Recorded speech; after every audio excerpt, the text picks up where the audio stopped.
This is it, right? The rock stool? Aye, lad. Council of Valkyries. The Valkyries are of Valhalla, are they not? Glad to see you're paying attention, brother. You are correct. Valhalla, the great hall of the Einherjar, is their home within Asgard. But while there, they are subject to the scrutiny of the All-Father himself. And relations between the Valkyries and Odin were tense during my tenure as his advisor. Why? Well, that's an even longer story, lad. For now, why don't we look around for some clues?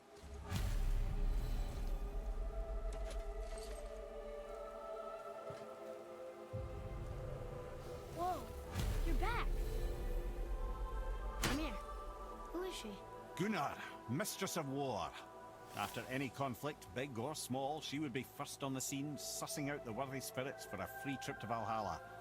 A gruesome task, but she took great pride in it. Any conflict. Impossible. It's true. She had help from her sisters, of course, but Gunnar was always first to arrive. Her judgment of the fallen was unparalleled, and an invaluable resource to Odin. She was one of his favorites.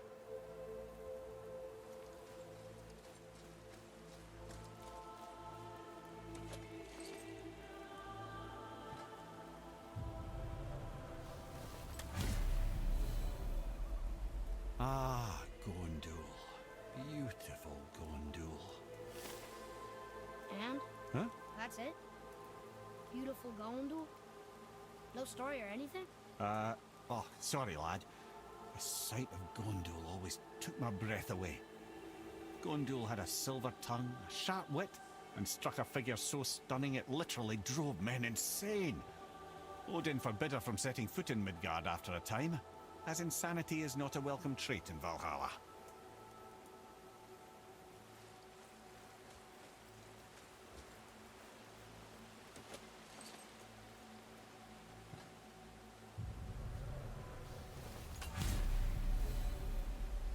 This is none other than Geirdriful, the Master of Arms in Valhalla, responsible for arming and training Odin's Einherjar. His what? His army come Ragnarok. The entire reason Valhalla exists, you see.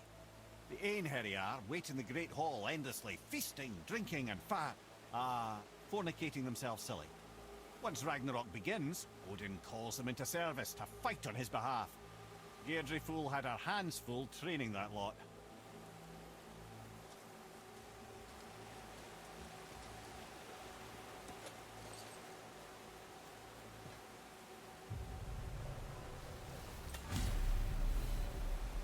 This, my friends, is Kara. Now, Valkyries are volatile by nature, but Kara, the lass is wild storm personified. A wild storm. Aye, calm and collected. Then the air would shift and the fury of her storm would unleash. It was beautiful in a way, assuming you could find proper shelter. Her tears would cleanse the blood-soaked battlefields.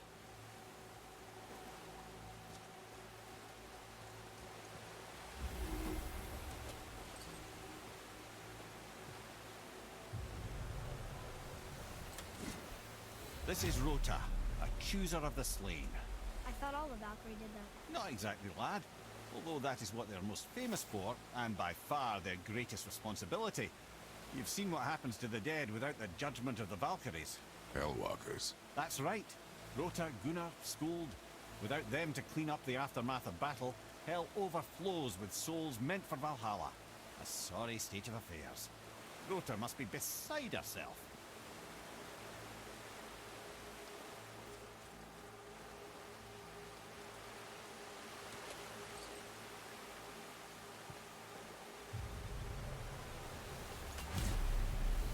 Ah, here we have Air, the healer.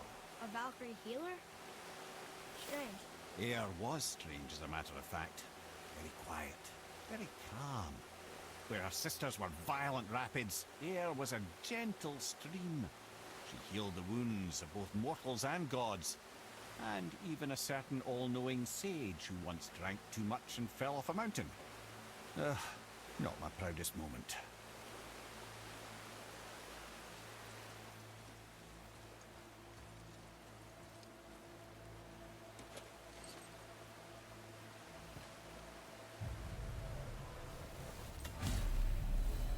Well, healed her. mistress of battle. She and Odin got on quite well, actually. Her and the other Valkyries, not so much.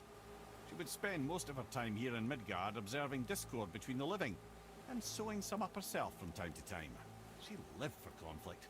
Some say she was conflict personified. I wonder what will become of her now that she's free.